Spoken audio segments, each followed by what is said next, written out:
यानंतर आजच्या दिवसातली पुढची महत्त्वाची बातमी. मुंबईमध्ये राज ठाकरे आणि उद्धव ठाकरे हे एकत्र आल्यानंतर त्यांच्यावर टीका करताना शिंदेचे शिवसेनेचे आमदार संजय गायकवाड यांची जीभ घसरली.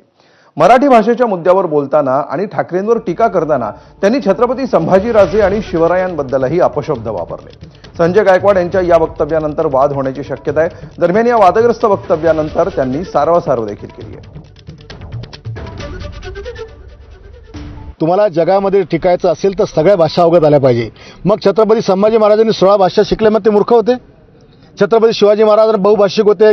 ताराराणी, येसुबाई, जिजाऊ मासाहेब या सगळ्यांनी अनेक भाषा शिकल्या, हिंदी भाषासह.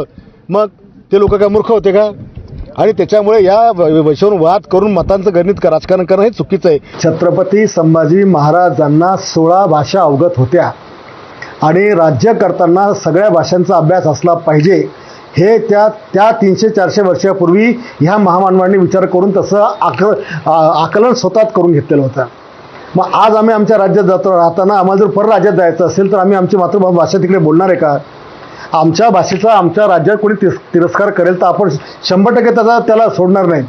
पण इतरांच्या भाषेचा तिरस्कार करणं हे आम्हाला शोभत नाही. आम्हाला सगळ्या भाषा आल्या पाहिजे हे माझं स्पष्ट मत आहे.